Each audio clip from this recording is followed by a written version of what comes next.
എന്താ? ഞാൻ വേറിട്ടൊരു കാഴ്ച കാണിച്ചു തരാം, ഒന്ന് വാ. നീഗ്രോ കഥ പറപ്പിച്ച് ഞാൻ എത്രോടും പറയാറുണ്ട്. പറയുന്നേ, ഞാൻ ആരോടും പറയില്ല. എനിക്ക് ഏറ്റവും കൂടുതൽ ഒരു സുഖം കിട്ടിയേക്കണം എന്നാണ് മറ്റേ നീഗ്രോന്റെ ആയിക്കോട്ടെ, ഇന്ന് നമുക്ക് ഇവിടെ തന്നെ കൂടാ, എല്ലാം അറിഞ്ഞിട്ട് തന്നെ കാര്യം. പോലെ അന്ന് എന്നോട് സ്പായില് ഞാൻ പോയ സമയത്ത് എന്നോട് ആ റിസപ്ഷനിലെ പെൺകുട്ടിയോട് പറഞ്ഞു, എന്താന്ന് വെച്ചാൽ തുറന്നു പറ, അവരുടെ സസ്പെൻസ് ഇടാതെ.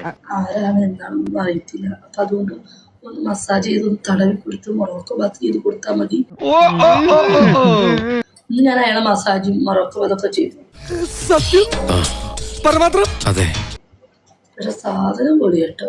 ഏതാണ്ട് അവിടുന്ന് തൊട്ട് ദിപിടം വരെ നീളം, വിശ്വസിക്കോ? അതൊരു വല്ലാത്തൊരു ഫീൽ. എന്നോട് ചെയ്യരുതെന്ന് റിസപ്ഷൻ പെൺകുട്ടി പറയെങ്കിൽ ഞാൻ ചെയ്തു.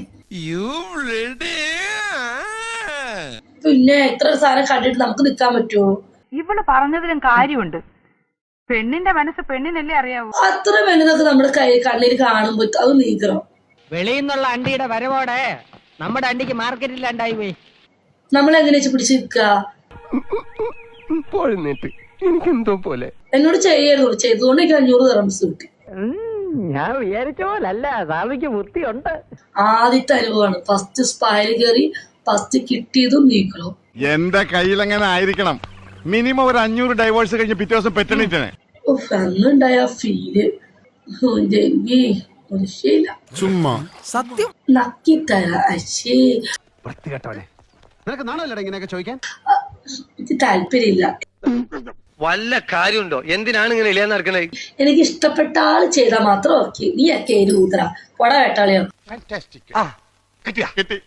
നിനക്ക് ധൈര്യം ഉണ്ടാ? നിനക്ക് അണ്ടി ഉണ്ടാ? മൈരേ ഓച്ചില് വാ, എന്നിട്ട് നീ എഴുതി വിടുക.